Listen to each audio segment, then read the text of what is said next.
За өнөөдөр ярилцахаар нэгдүгээр эмнэлзүү эрхэлсэн дэд захирал асан гэж танилцуулах уу те. Адил сайхныг өргсөн танд өдөр орой минь хүргэе. Баярлалаа. За түргье. нэгдүгээр эмнэлэг захиралтай байна уу? Захиралгүй байна одоо. Өнөөдөр чи 3 сарын 3. Тий. Улсын нэгдүгээр төв эмнэлэг одоо төлөөлөл удирдах зөвлөлөөс томилогдсон, сонгуульн шалгаруулалтгүйгээр томилогдсон ерөнхий захирлын үргийг төр орлон гүйцэтгэгч Ахтя гэдэг захиралтай байна. Дэд захирлуудын оронтой яаж байгаа лээ? Би нөгөө хэвлэлийн урлагийн дараа дэд захирлуудыг нь чөлөөлөө ажиллаа гэж утсан шүү дээ. Тэгсэн. Тий. Яг одоо дэд захирлуудын оронтой бол хоосон. Тэгээд түүнийг бол одоо өөр доод одоо төвшнийх нь ажиллаж исэн менежерүүд хавсран гүйцэтгэж байгаа. Ер нь улсын нэгдүгээр төв эмнэлэг чи хэдэн дэд захиралтай? Удирдлагын баг нь ямар бүтцтэй байдгийг? Улсын нэгдүгээр төв эмнэлэг өөрөө ерөнхий захирал, төлөөлөл удирдах зөвлөл, эрдэмтний зөвлөл, захирлын зөвлөл гэсэн ийм үндсэн удирдлагын одоо бүтцтэй. За тэгээд гүйцэтгэх удирдлагыг бол ерөнхий захирал бол бүрэн хэрэгжүүлдэг юм байна. Тэгээд ерөнхий захирлын доор бол 2 чиглэлийн захирал байдаг. Энэ нь бол эмнэлзүүн бүх үйл ажиллагаа өдөртөн зохион байгуулж ажилладаг эмнэлзүү эрхэлсэн дэд захирал. За түүнээс гадна бусад үйл ажиллагаа төлөвлөлтийг харьцаж ажилладаг төлөлт үйл ажиллагаа эрхэлсэн дэд захирал гэсэн 2 ийм чиглэлийн захиралтай. Тэгээ 2 дэд захирлын хоёулын чөлөөлөл хийсэн. Тэгсэн. Тэгтээ чөлөөлсөн үндсэлт нь та сошиалд тавьсан байх шиг байна тий. Хэвлэл мэдээллээр дамжуулаад олон нийтэд эмнэлгийн үйл ажиллагаатай холбоотой ташаа мэдээлэл хүргэсэн гэдэг нэгдүгээр үндсэл байна тий. Тэгэхээр үнэхээр та нарын тэр хэвлэлийн урлаар ярьсан мэдээлэл эмчилгээ үйлчилгээ доголдоод ингээд удирдлага тогтворгүй байснаар ингээд өнөөдрийн нөхцөл байдал нэг ийм байдалд үрчлээ гэж ярьсан ч үний юм уу удлаа юм уу? За би одоо бас ингээд яг өөрийнхөө амаар одоо ингээд бодит үнэн байдлыг батлан хэлж байна. Яг бидний тэр хэвлэлийн баг хурлыг ярьсан зүйлс бол бүгд үнэн. Өнөөдөр нэгдүгээр эмнэлгийн бодит байдал яг тийм төвшөнд л хүнд байна. Тэр чинь бол бүр өшөө дахиад баг хэлсэн шүү. Одоо хэвийн үйл ажиллагаагаа явуулахад нөхцөл болцоогүй болцсон. Эмнэлгийн тусламж үйлчилгээг ард иргэдэд аюулгүй чанартай хүртээмжтэй хүрэх нөхцөл болцоог болсон байхгүй. Тийм учраас л одоо хэвлэлийн баг хурлаа хүртлээ тултлаа юм асуудал үүсэж. За миний хувьд бол энэ улсын нэгдүгээр төв эмнэлэгт ирээд дөнгөж 1 сар хагас ажиллаж байгаа. За тэгээд би одоо ингээд хэвлэлийн баг хурлыг гээд бужигнууллаа шүү дээ. За энэ яагаад ингэсэн бэ гэвэл үнэхээр одоо эмч хүн гэдэг утгаараа одоо ийм байдалтай бол байж болохгүй гэдэгтээ бол би одоо эвлэрч чадаагүй учраас тэгсэн. За өшөө дахиад одоо нэгэнд нээлттэй ил болцсон байгаа тийм. Тусламж үйлчилгээ тоног төхөөрөмж нь хангалтгүй байжгаад яаралтай нөхцөл байдалтай хүн амь насны ирсэн. Тэм учраас л одоо эн чинь хамгийн сүүлийн төвчрэх нь тасарна үстэй тэгэхээр. Тэгээд энэ нөхцөл байдлыг одоо нийтэд хэлж мэдээлэл өгсөн байгаа. За ажлаас халагдсан үндэслэл бол ерөөсөө л юм. Өөр юуч байхгүй. Тэр тайлбарлсан тэр тушаалыг ч гэсэн одоо би яг байгаагаар нь л олон нийтэд тавьсан. Тэгэхгүй бол ингэдэм юм байна. Одоо эрх мэдэлтэй албан тушаалтай хүмүүс чинь яг тэгж баримтыг гаргаж тавихгүй бол тэгэл өөрөөрөө тайлбарлаад ингээл хийдэг учраас бодит юмыг одоо ард иргэд мэдээсэй дүүднээс л тавьсан. Та тэгтээ сая тгий хэлчихв. Амь насыг нь аварч болох байсан гэдэг юм уу? Эмнэлгийн тусламж үйлчилгээ үзүүлэх боломжтой байсан. Яаралтай эмчилгээ үйлчилгээ шаардлагатай өвчтөн магадгүй эмнэлгийн энэ үйл ажиллагааны доголдлоос болоод амь насаа алдсан тохиолдол гарсан гэж хэлсэн үү? Тэгсэн. Энэ хэзээ вэ энэ? Яг тийм маш харамсалтай. Яг тэр хэвлэлийн баг хурлыг чинь өмнөх 3 өдөр юм шүү. Тэгээ энэ хэрэг одоо ямар процесстэй явж байгаа? Гар гэрийн мөрийн гомдол санал бол асуудал тавьдаг л байлгүй дээ тий. Ар гэргүй юм байна. Тийм үү. Өөрөөр хэлбэл тэр шаардлагатай юм аа худалдаж авчирч чадаагүй гэсэн үг. Ар гэр тэр үнийг маш хүнд харуулттай ирээд эрчим тэмцлэгийн тасагт яаралтайгаар ирээд эрчим тэмцлэгийн засагт дэмжлэгдээд биеийн байдлыг тогтворжаад манай мэдрэлийн мэдслийн багийнхан мэдрэлийн тасгийнхын бөөнөрөөр ярилцаад одоо энэ зайлшгүй ийм өндөр өтгөтөө нийт 50 орчим сая төгрөгийн тоног төхөөрөмж хэрэгтэй байна. Тэгвэл энэ хүний амьсыг аврах гэж байна гэд хүсэлтээ надад өгсөн. За тэрний худалдаа авалтын үгийг нь зохицуулаад ингээд худалдаа авалт хийгээд саналаа ямар байдлаар хийж болохыг нь төлөвлөөд одоо ерөнхий захирал хийж байгаа хүн танилцуулаад ингээл явж ирсэн. Энийг бол одоо нөгөө халагт надтай ижил халагдсан нөгөө захирал маань энийг 3 удаа одоо ерөнхий захирал танилцуулсан. Тэгэхээр тэгэл тэр хүн чинь одоо тэгээд өөрийнхөө хэмжээнд л одоо ойлгоц хүлээж авч шээ. Тэгээ болохгүй гэж ингэж байгаа л. Тэгээд хугацаа алдсан. Тэрнээс болоод тэр маш хүнд нөхцөлтэй байгаа хүний би чи өдөр тутмын муудчих шүү дээ. Тэгээ амнаас алдсан баг. Одоо энийг дахиад баталгаа нотлохоо хэрэгтэй ийм ноцтой юм ярьж байгаа юм чинь. Бүх одоо энгийн дотоод систем дээр байж байгаа юм хүний асуудал. Тэгээд тэрийг одоо шалгадаг хүмүүс нь шалгана. Шалгана бийж жоох одоо шалгаасай. Тийм. Ер нь бол энэ төвчшгүй байдал байна. Тийм л учраас ингээд хэвлэлийн баг хуралдаа хүрээд шүү дээ. Тэрнээс зохицуулаад болцсон болвол тэгээд тэр үний амьсыг ингээд бараг л гойж түүж явж байгаа тэр багш өнтрээ аваад ингээд аварцсан бол хамаагүй би дугааж тэгэл нэг захиралтайгаа муудалцал ингээд тэр дотор ингээд өнгө. Тийм тоног төхөөрөмж огт бодоос байгаагүй юм уу? Эсвэл бэлэн биш байсан байхгүй. Огт байх. Гэхдээ энийг худалдаа авах гэдэг юм уу? Ийм тоног төхөөрөмжтэй байлгах зэрэг нь үүрэгтэй шүү дээ. Удирдлагын үүрэг. Тэгвэл яах вэ? Зайлшгүй нэгэн тал тэр имлэг өөрөө тархины цус харуулт зүрхний шигдээсийн тусламж үйлчлэгийг 24 цагаар үзүүлнэ гэд сайдаас авсан эрүүл мэндийн тусламж үйлчлэгийг үзүүлэх нэр төрөл чиг хүрээ гэж байдаг хгүй. Тийм тушаалтаа бол тэрийг биелүүлэх хэрэгтэй. Та өмнө Монгол Японы имлэгийн захирал байсан. Дараа нь хавдар судлалын үндэсний төвийн захирал байсан. Тэгэхээр би танаас юу асуумаар байгаа юм. Тэгэхээр ер нь аливаа байгууллагын удирдлага доктортой үйл ажиллагаа явуул. Доктортой үйл ажиллагаа явуулах нь ажиллах нь ямар ач холбогдолтой юм бэ гэдгийг асуумаар байгаа юм. За тэгээд ингээд зарим хүн бодож магадгүй л да нэг юм даргын л тухайн асуудал шүү дээ. Энд чинь тийм эс заслын эмчин байхгүй, эмчнэр байхгүй тухайн асуудал бол биш учраас ингээд ийм олон жилийн түүхтэй байгууллага хэвийн үйл ажиллагаа явуулах боломжтой гэж бодож иж магадгүй л. Тэгэхээр удирдлага доктортой байх нь эмнэлгийн үйл ажиллагаанд цаашлаад өвчтөнд очиж байгаа эрүүл мэндийн тусламж үйлчилгээнд ер нь ямар нөлөө үзүүлдэг? За удирдлага өөрөө доктортой байснараа тэр удирдлагын баримталж байгаа бодлого нь өөрөө доктортой болдог. Тэгэхээр тэр удирдлагаас үүрэг чиглэл авч ажиллаж байгаа тэр доор нь үүрэг гүйцэтгэж байгаа эмч мэрэгчлэлтний баг тухайн эмнэлгийн үйлчлэгээ үзүүлэх сар хүрээ мэрэгссэн байдалд нь шууд нөлөөлдөг. За тэгээд тэр эмнэлэг гэж өөрөө маш олон төрлийн багууд хамтарч нийлээд нэг хүнийг эмчилдэг ийм онцлогтой үйл ажиллагаа явуулдаг. Хүмүүс бол эмнэлэгт ороод ингэдэг шүү дээ. За адил сайхан эмчээр хаалгаа илгээд хамтраасаа салаад ингээд алтан гартаа эмчтэй баярлалаа гэл ингээд яг үүндээ бол тэнцээ адил сайхан гэдэг хүн биш байхгүй юу? Маш олон багууд ажиллаж. Нэг хаалгаа ихт хичнээн баг ордоггүй. Ариутгал, угаалга, сувилдах, эмч, мэрэгчлэн, унтуулга, дараанс эрчим тэмчилгээ, халдвар сэргийлэх хяналт ингээд бүр тэр хүний хоол зүйл бэлддэг. Ийм олон баг нийлж иж уялдаа холбоонд маш нарийн чанд ажиллаж иж тэр хүнийг эдгэж гаргадаг байхгүй. Тэгээд тэрийг бол тийм учраас одоо энэ эмнэлгийн менежмент гэдэг чинь тусгай одоо бас мэрэгшил шаарддаг дээ шүү дээ. Тийм байдаг. Тэгээд тэр нь бол суурь нь одоо бас энэ эмнэлгийнхээ юг үйл ажиллагаагаа энэ төр бас сайн ойлгодог байх хэрэгтэй, туршлагатай байх хэрэгтэй. Зэрэг ийм олон онцлогуд байдаг. Тэгээд хэрвээ удирдлага ингээд богино хугацаанд солигдоод ивэл нэгдүгээр тэр удирдлагын өөрийнх нь мэрэгсэн байдал дутагдана. Одоо өнөөдөр Монгол улсын нөхцөл байдалтай холбоотой Монгол улсын гэж хэлж байгаа нөгөө манай улс чинь өөрөө эрүүл мэндийн салбарын тоног төхөөрөмж ийм мэрэгслийн үйлдвэрлэгч улс биш байхгүй. Бараг л одоо ихэнхийн бараг л одоо 80 гаруй хувийг нь одоо өөрөө импортлдог.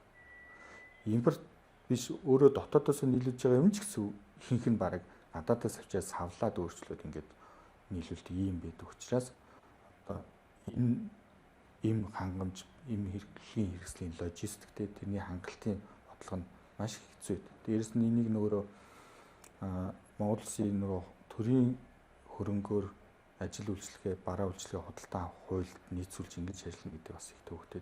Энэ нь өөрөө богино хугацааны солилт хийгээд байх юм бол тэр удирдлагууд энэтэй зохицож ажиллах мэргэсэн байдал нь алдагдтыг. Их төвөгтэй. Дээрээс нь эрүүл мэндийн хууль огцом өөрчлөгдөд авахгүй ч гэсэн байнгын сайдын тушаал те журмууд нь ингээд өөрчлөгдөж идэг.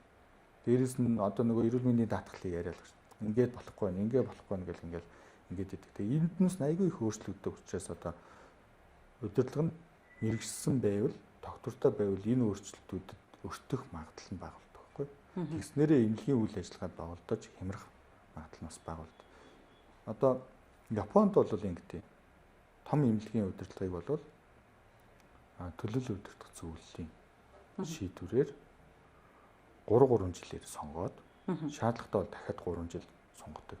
Энэ хугацаанд тий ингээд сонгогдсон энэ хугацаанд ямар нэгэн тийм одоо өөр огцом өөрчлөлт хийх энэ юм бол баг байдаггүй. Тогтвортой үйл ажиллагаа хийж тэр хүний тавьсан зорилт одоо тодорхой илүү мөрийн төлбөрөөр хэрэгжүүлэх боломжийг бүрдүүлж өгдөг байхгүй. Одоо энэ 3 дугаар шатлалын гэж бидний ярьдгаар бол мэддэг. Энэ улсын том эмнэлгүүдийн удирдлагыг туз томлоод ийн үү? Төрийн албаны зөвлөл буюу таз томлоод ийн үү?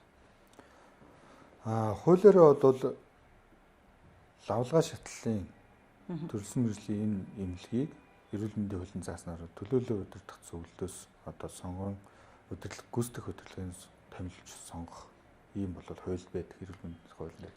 Гэвч одоо өнөөдөр Монгол улсын энэ хамгийн том төрөлсөн мэргэжлийн тусламж үйлчлэгээ үзүүлж байгаа лавлгаа шатлалын эмнэлгүүдэд туцтай энэ одоо ховор байна. Одоо миний одоогийн мэдж байгаагаар бол туцтай одоо хамгийн том эмнэлгүүд гэвэл 1-р эмнэлэг, 3-р эмнэлэг хоёрлоо. Бусдад нь одоогийн мэдлэр туз байхгүй учраас тэрийг бол таз буюу төрийн албаны зөвлөлөөс эсвэл төр орлон гүйцэтгэгчийг бол сайд шууд сонгож байгаа. Одоо ч тэгэхээр лавлгаа шатны тэр эмнэлгүүд чинь манай тарцсангүй олон биз дээ. Гэмтэл байна, хавдар, халдвар, төрх эмнэлгүүд гэж зөндөө үе тий. Тэр туз гэж юм бэ гэдэг тухай. Яамны харьяа төрөлсөн мэргэжлийн тусламж үйлчилгээ үзүүлдэг 23 эмнэлэг. Бүсийн онцлогын эмчилгээний төвүүд бас орчиж байгаа юу? Бодлого болж байгаа. Юу? Тэр туз байхгүй байгаа нь ямар шалтгаантай юм? Зөвхөн 1-р эмнэлэг дээр биш л дээ. Бусад энэ лавлгаа шатны эмнэлэг дээр байхгүй байгаа нь бол одоо тэр тузыг нь бүрдүүлэх тэр тушаалыг гаргах хэвээр цаг тухайд нь тэр тузтай байх нөхцөлийг нь хангаж өгөх шийдвэрийг гаргадаг эрүүл мэндийн яам, эрүүл мэндийн сайдын асуудал баг та. Туз байгаа юм байна. Туз лавлгаа шатны эмнэлгийн ерөнхий захирлуудыг томлоод ерөнхий захирал бага бүрдүүлнэ. Тэр тузын бүрэлдэхүүн ямар вэ? Тузын бүрэлдэхүүн бол үндсэндээ 9 гишүүнтэй. За нэг даргатай, нэг нарийн бичгтэй, нарийн бичиг нь бол санал ирэхгүйгээр үйл ажиллагааг хангадаг, нарийн бичгийн ажилладаг. За энэ 9 гишүүн бол 3 нь өмчлөгч тал буюу нэг эрүүл мэндийн яамнаас төлөөлөл, сангийн яамны төлөөлөл, эрүүл мэндийн даатгалын газрын төлөөлөл. Ингээ 3. За түүнээс гадна төрийн бус байгууллагын төлөөлөл гэж. Энэ нь 3 гишүүн байдаг. За тэгээд эмнэлгээс тухайн эмнэлгээс эмчийн төлөөлөл 1, сувилагчийн төлөөлөл 1. За тэгээд эмнэлгийн бусад дэмжих ажилчдын төлөөлөл 1. Ингээ 9 гишүүн болт. Оролцогч тал буюу эрүүл мэндийн үйлчилгээ авч байгаа иргэдийн төлөөлөл гэж бол байдгүй юм уу? Тэрэнд нөгөө төрийн бус байгууллагын төлөөлөл гэдгээр орж ирж байгаа. Одоо ахаад тэгвэл эндээс нэг юм гарч байгаа. За туз байгаа, туз удирдлагаа томилж байгаа. Шалгуур байна уу? Одоо жишээ нь ерөнхий захиралд тавьдаг шалгуур гэж асуух гэдэг. Яагаад тэгэхээр сая таны ярианд юу гарсан гэхээр эмнэлгийн менежмент гэж тусдаа ойлголт тийм мэрэгших хэвээр ийм шаардлага. Тэгэхээр эмнэлгийн менежментээр мэрэгшсэн байх ёстой гэдэг ч юм уу. Эсвэл нэг хүнийг томилвол тэдэн жил ажиллаулнаа гэдэг ийм хугацаа заасан ч гэдэг юм уу. Ерөнхий захирлыг томиллох шалгуурууд ер нь ямар байдаг? Ер нь бол одоо Монгол Улсын төрийн албаны тухай хууль байгаа тийм. Төрийн албаны тухай хуулийн одоо шалгуурууд байгаа шүү дээ. Тэгэхээр лавлгаа шатлалын тусламж үйлчилгээ үзүүлэх энэ том эмнэлгийн ерөнхий захирлын албан үүрэг нь бол төрийн албаны тухай хуулиар эрхэлсэн түвшинлийн одоо түвшинтэй дүүцнэ гэд байж байгаа. Тэгэхээр эрхэлсэн төвшмөлийн ажлыг хийж байгаа хүн өөрөө ямар төвшөнд ажилласан байх ёстой вэ? Ямар шаардлагыг хангасан байх ёстой вэ гэдэг нь бол байж байгаа шүү дээ. Тэгэхээр туз хэдийгээр одоо ингээд тэнцээ шийдвэр гаргаж байгаа байгууллагч гэлээ. Энийг Монгол Улсын хууль, төрийн албаны хуулийг бол мөрдөж ажиллах л ёстой. Гэхдээ тэр хугацаатай холбоотой юм бол байхгүй гэсэн үг үү? Одоо нөгөө нэг доктортой удирдлага хэрэгжүүлэх гэдэг шүү дээ. Нөгөө Японы жишээгээр 3 жил гэдэг шиг ч юм уу? Тийм юм байхгүй учраас манайх ингээд савлаад байна уу? Тэгээ ер нь бол байгаа. Жишээлбэл одоо тузаас 5 жилээр томилж байгаа шүү дээ. Ерөнхий захирлыг 5 жилээр томилоод тэгээд тэр хүн үйл ажиллагаа явуулаад жил болго мэдээж чинь явцсан хурал хяналтуудаа юм те. Тэгээд жишээлбэл одоо тузаас аль биесээр томилогдсон лаажигээ дарга байгаа шүү дээ. Нэг юм нэгдүгээр эмнэлгийн сайн нөгөө ирчээд явчлаа гэдэг дарга. Энэ дарга бол жишээ нь тузаас аль биесээр томилогдоод ажиллаад 6 сарын дараа он давангууд туз тайлан үгийн үнэлэнгүүтээ тэнцэхгүйгээд ингээд явуулсан байхгүй. Гэтэл тэр процесстэй маргаж явж байгаад шүүхээр одоо ялаад сая ирсэн тийм байдаг. Ийм тарин айгу сони юм болоод байгаа байхгүй юу? За өмнө захирал байж байгаа чөлөөлөгдөөд ажил өргөө өгөөсгөж чадахгүй байна гэж чөлөөлөд тавьсан байна шүү дээ. Тузан тэгэнгүүт нөгөө хүн шүүхээр явж байгаад би үгүй ажилдаа орноо гэд буцаад ингээд шүүхийн шийдвэрээ бариад хүрээд ирээд ажилдаа орчингуудаа хэдхэн хоногийн дараа би өөрийн хүсэлтээр ажилласаа чөлөөлөгдмөр байна гэд. Үнэхээр хүсэлтээр ажилласаа чөлөөлөгдөх байсан бол яах гэж шүүхээр явж буцаж томилогдсон юм бэ гэдэг асуудал үүсэхгүй юу. Тэгээд эрүүл мэндийн салбарт улс төрийн нөлөө гэдэг юм байдгийн байна гэдэг ийм ойлголтыг эндээс хүмүүс авсан бахаа гэж би бодсон. Би тантай санал навна. Яг одоо дүр зураг нь өөрөө тэгж харагдаж байгаа сте. Хэдийгээр яг одоо шүүхийн тогтоолоор ингээд ирж байгаа гэсэн боловч тэр хүн одоо яг тэр улс төрийн сонирхол нөлөөнтэйгээр одоо яг гарч байгаа үр дагавар нь ингээд бодит харагдаад байна шүү дээ. Тэгээд тэр хүн явангууд одоо өмнөх захирлыг тэр хүнээр явуулаад дараагийн өөрсдөө зорж байгаа нэг бол ямар нэгэн сонгон шалруулалтгүйгээр шууд томилж байгаа л асуудал хэрэгтэй. Тэгэхээр энэ ч бол улс төрийн нөлөөтэй байгаа хэрэг. Эргээд түрүү ярьж исэн юмнасаа нөгөө нэг үндслээс нэг юм асуугаад байгаа юм. Олон нийтэд ташаа мэдээлэл хүргэсэн гэдэг байдлаар тайлбарлаад ажилласан ингээд хоёр хүнийг чөлөөлчихөж байгаа. Гэтэл чин бид нар чин бас нөгөө нэг үзэл бодлоо илэрхийлэх, үгээ хэлэх, хэвлэн нийтлэх тий ийм эрхчлөлтэй байж идэг. Харин тийш. Би одоо яг тэр ихтгэл үнэмшлэр энэ мэдээллийг ард иргэдэд хүргэсэн. Одоо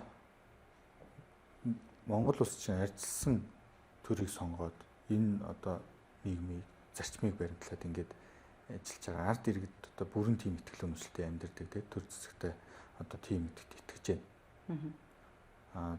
Тэгтэл тэрэн дээрээ үндэслээд одоо ингээд үнэхээр бодит байдлыг хийлээд ингээд явхлаар одоо ингэж болохгүй юмсныг хууль зөрчсөн юм шигээр ингээд энэ дээр үндэслээд ажлаа салгаж байгаагаа л одоо эвлэрч чадахгүй наа. Төрийн албанд байгаа бас нэг том гажуудал гэдэг юм уу? Буруу жишг, буруу алхам бол би юу гэж боддог вэ гэхээр ингээд цахим орчинд ажил хийдэг. Тэгээ эн чинь ингээд архив албан хэрэг хөтлөлт нь чинь төрийн алба бичиг цаасаар ном журмаараа явах хэрэгтэй шүү дээ. Гэтэл ингээд нэг юм сошиал орчин дээр яваад идэг дүр зураг зөвхөн эрүүл мэнд ч биш олон салбарт төрийн олон салбарт ингээд анзаарагдаад идгийн нэг нь жишээ нь энэ үйл явц өрнөсний дараа эрүүл мэндийн сайдын зөвлөх адилаа мэндэ гэдэг нэг юм пост орууллаа тийм ээ. Тэгээ энэ яг зохистой юм уу зохисгүй юм уу? Үнэхээр ингээд захим орчин дээр нэг рүүгээ ингээд захиа бичих хэрэгтэй байсан юм уу? Эсвэл дуудаад нүрээ хараад уулзах хэрэгтэй байсан юм уу? За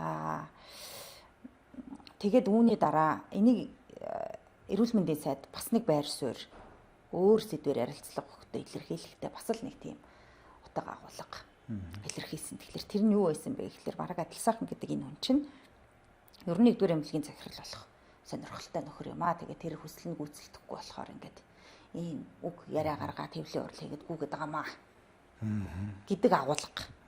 Тэгэхээр магадгүй нөгөө нэг хүмүүс бодож иж магадгүй л дээ өмнө хоёр ч том эмнэлгийн захирлаар ажиллаж байсан хүнд үнэхээр тийм амбиц байгаа юм болов уу? Аасан бол. Одоо тэр нөгөө сайдын зөвлөх Дэмбэрэл гэдэг хүн байгаа тий. За би тэр үнийг тань мэднэ. Тэр нэг сошиал фэйсбુક дээр тэр ярьсан одоо гоншигноод энэ төр гээл тий.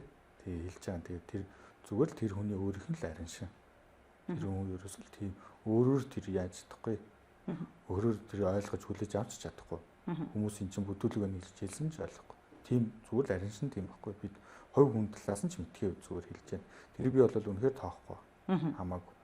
Харин миний маш их имзэглсэн зүйл юу гэхлээр эрүүл мэндийн сайд микрофон олдглол нэний нэрийг хэлээл. Ингээл бүр намайг зууцсан. Тэр нэ айгу төвхтэй. Сүүлдээ би бүр гайхчихсан. Эхлээд бүр айсан. Чи юу болоо яагаад гэнэ. Би чинь нэг имлэгийн дид захирал хийж байгаа юм те. Тэгтэл одоо тэгэл намайг ингээл бүр барьж авчаал ингээл хаамаагүй яриад. Би одоо яг эхний удаа тэр хавдар судлалын төвөөс ингээд бүр хүчээр явуулахад нь би юу ч яриаггүй шүү дээ. Төр зэсгээ хөндлөн төрийн шийдвэр шүү дээ. Таны яриг таслаад нэг юм асууч. Та хоёр жуулна багш хоёр үстэй. Тийм. Тэгдэг үлээ. Хавдрын угшилтай хүмүүс те. Тэглгүй яах вэ? Тийм. Надад хүний ярьснаас ахуулаад хавдартай илгийг нь баруун зүүнгүүд тайрдаг болох бүх юмыг заасан шүү дээ. Тийм. Тэгээ хизээ энэ харилцаа ийм төвшөнд очсон юм. За одоо маш нээлттэй ярьж учраас бүгдийг л хэлье. Битээр одоо би багштайгаа одоо тийм муудалцаад ингээд явсан. Битээр дундаа хувааж чадаагүй тийм огт байхгүй. Яг хизээнээс муудалцсан мэй гэвэл муудалцах ч байх уу. Над танддаг хандлага нь огцон өөрчлөгдөж одоо бүр намайг урагч гэсэн. Урагч. Улс төр хатууш мэдрүүлэндээ л гэж хэлсэн. Тэр хизээ байвал би хавдар судлалын төвийн захирлаар очицсны дараа одоо манай өрөөнд орж ирээд намайг чи одоо юу ч өөрийнх нь л дайсны талд орлоо. Тэгээд хавдар судлалын төвийг одоо очиж авлаа л гэдэг ийм л юм байсан. Өөрөө хавдар судлалын үндэсний төвийн захирлаар олон жил ажилласан уу? Одоогийн сайд? Одоогийн сайд Чинбүрэн сайд уу? Тийм. За хэрвээ би андуураагүй бол 4 жил орчим ажилласан баг. Би тэгээ харин бодохгүй юу? 3 жил гарan 4 жил. Тий, одоо нөгөө нэг юм сэслийн хувьд, эмчийн хувьд мэрэгжлийн чиг үүрэг нь одоо ингээд илгэний хавдар гэдгээр ингээд аль алин дагнцсан багш шавийн барилдлагатай нэгэн заасан нөгөөх нь сурсан ийм хүмүүс чи харин ч гар нийлээд хамтарч ажиллах ч юм уу ийм юм болов гэж бодохгүй юу? Харин тийм шүү дээ. Би ч гэсэн бас тэгж бас дотроо итгэж л байсан.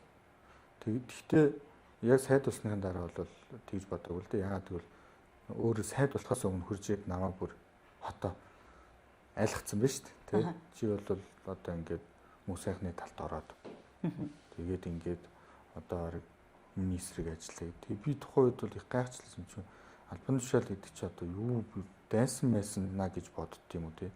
Зүгээр л Монгол Улсын төлөө биш юм уу өнөр ажиллах нь. Одоо хүмүүс зорилгонд албан тушаалд очиж байгаа зорилго нь Монгол Улстай хэрэгтэй юм чаддаг байвал хийчээ гэсэн чинь бүр улс төрч тийм амар юм бил шүү дээ. Зүгээр дайсан болоод төвөрцсөн. За тэгвэл эндээс одоо ахад нэг асуулт гарч ирж шүү дээ. Тэгвэл мөнх сайхан сайд та хоёр ямар харилцаатай юм бэ? За одоо тэр хоёр хүн бол ингээд мэдхгүй одоо баталж чадахгүй л дээ. Гэхдээ ер нь бол нэг юм таатай харилцаатай биш хоёр хүн юм байна гэдэг ийм ойлголт нийгэмд байна. За тэгэхээр тэр хүний гар хөл болж байна гэж таныг хэлж байгаа учраас та тэр хүнтэй ямар харилцаа холбоотой? За хизээ танаас яаж таньдیں тий? Мөнх сайхан сайдыг бол би одоо яаж яг ажил хэрэгээр нийлж ингэж одоо хамтарч ажиллаж эхэлсэн бэ гэвэл би нөгөө эмнэлгийн удирдлагаар ажиллаж байсан шүү дээ. Тэр үед одоо эмнэлгийн ерөнхий захирал гэдэг хүн чинь яамны одоо энэ олон хурлуудад оролцдог тий. Дээрээс нь янз бүрийн олон дүрм журм гарахад санал онлоо тусгадаг, тулгамдаад байгаа асуудлаа танилцуулдаг, шийдлийг нь санал болгодог сайдтай тэгдэг байхгүй. Тэгээ энэ явцад мөнх сайхан сайд чинь бас нэлээ миний одоо хилээд байгаа юм дээр анзаарч үздэг байсан юм. Тэгж жагаад одоо намайг хавдар судлалын төвийн захирлаар томилохоос нэг 3 сарын өмнө. За одоо яг чиний нөгөө яриад байгаа шийдлээ чи энэ самбар дээр зураадах өрөөндөө самбартаа шүү. Тэгээ хавдрын одоо энэ ойч яаж бууруулах юм бэ? Энэ үнэхээр тулгымцсан асуудал. Тэгээ би шийдлээ хэлсэн байхгүй. Наа чи их боломжтой. Би өмнө ч хэлдэг байсан тий. Тэгээ одоо яг зураадах гэхлээр Монгол улсад жилд 8,000 хүн л хавдраар өвддөг. Шинээр өвдөж онцлогддог. За тэгээд тэр хүмүүсээс гадна хавдрын имчилгээ авсан хяналтанд явж идэг нэг 20 гаруй мянган хүн. Нийтдээ хавдрын асуудалтай 30 гаруй 31-2 мянган л хүн байдаг. Тэгээ энэ бол нэг том эмнэлгийн тухайд бол энэ бол үнэхээр менежибл байхгүй юу? Зохицуулалт хийж болохоор нийт хүн амын 1%. Тийм шүү дээ. Тэгээ энэ чи үнэхээр зохицуулалт хийж болохоор зүйл. Дээрээс нь Монгол улс өөрөө хавдар судлалын эмч мэрэгчлэлтний том сүлжээг.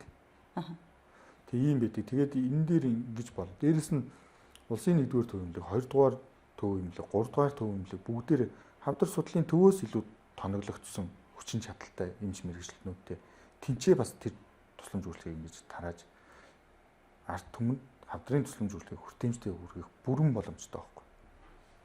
Гэтэл одоо тэгээд яагаад ч юм бэ явах вэ тэгээд зохицуулт хийгээгүй лээ шүү дээ.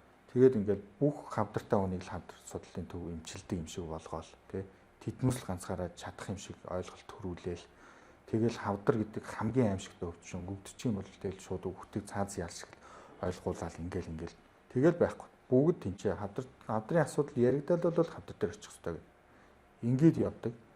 Гэтэл үнэндээ бол энэ чинь хамгийн нэгдүгээр эрт хэлбэрэл бүрийн имжлэх боломжтой өвчин.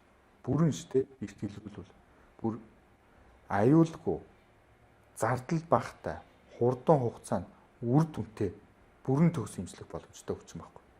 Дээрээс нь урьдчилан сэргийлэх боломжтой.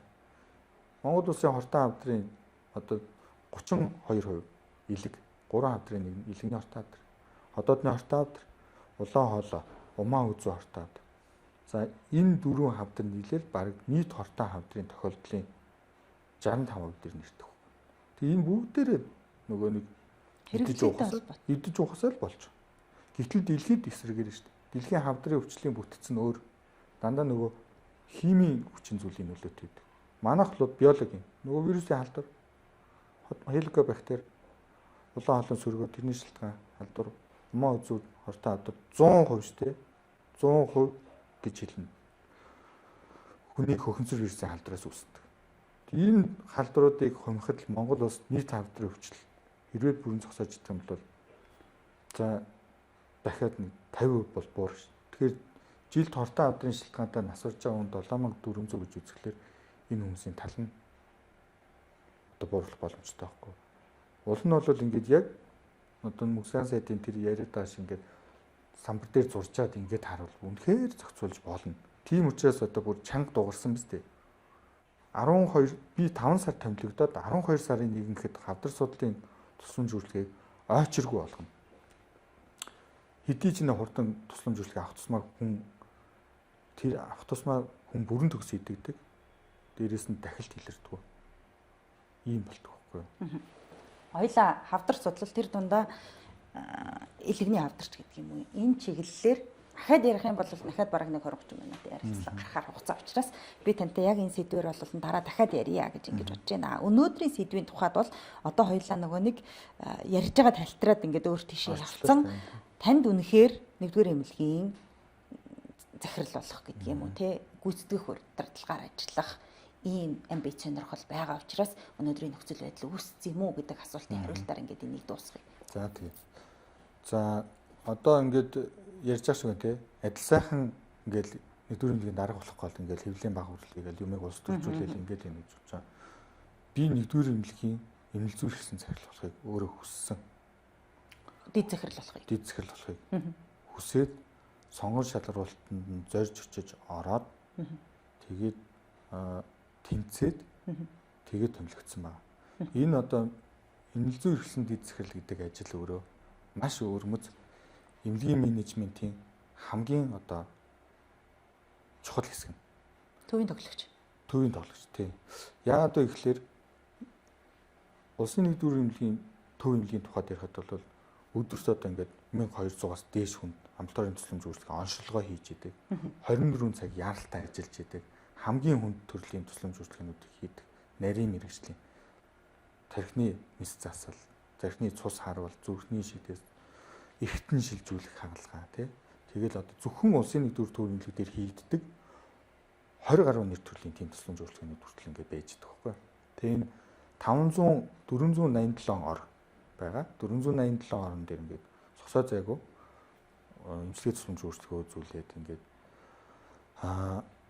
хоногт хамгийн өндөр түвшний нарийн түвшний 70 орчим мэсцэл тусламж өөрчлөлтөө үзүүлээ ингээд явдаг ийм нүсэр том 100 жилийн түүхтэй машин байна. Маш олон төрлийн мэрэгжлийн эмч багууд ингээд хоорондоо уялдаж холбож ажилладаг. Тэгээ энэ бол ингээд яг ингээд хөндлөнгөөс нь ингээд харах юм бол эмнэлгийн тусламж үйлчлэг тэр маш өндөр зэрэглэлийн тусламж үйлчлэгээ яаралтай арга хэмжээнүүд ингээд уялдаа холбоог нь зөв авч энэ багуудыг хамтарч ажиллаад үр дүнтэйгээр ажиллаж аюулгүйгээр ажиллаж хүнийг эрүүл болгож эмнэлгээс гаргаж байгаа энэ том одоо найрлах хөгжим гэж төсөөлвөл симфони оркестр тэрний удирдаач нөхгүй эмнэлэг зүйн захирлэгдэж. Тэгээ тэр бол одоо яг энэ мэргэжлийг сонгож ажиллаж байгаа бол хамгийн амттай челленж хийсэн одоо эмч хүн энэ одоо чиглэлийг сонгосон хүнд бол одоо хамгийн ур чадвар шаардсан тим хэсэг. Тийм учраас одоо энийг бол би сонгож очиж ингэж орж ажилласан. Тэгээд тэнцээ байхад эмч мэргэжлүүд нь ингэж ажиллах боломж байлаа ч гэсэн нөгөө хөгжмийн зэмсэг нь байхгүй болсон байхгүй. Эмнэлгийг. Тэгээд энэ дээрс л асуудал үүссэн шүү дээ. Тэгээд би бол эмнэлэг зүйн захирлаар нь миний нэгдүгээр эмнэлгийн удирдлагаар ажиллах чин хүсэлтэй байгаа. Тийм учраас одоо би тийш чинь зорж очиж шалгалтанд нь орсон шүү дээ. Тэгээд орж ажиллаж. Одоо ер нь энэ бүхний дараа ер нь яагаад ерөнхий захирал болж болохгүй гэж бодохгүй байна уу? Бодож шүү дээ.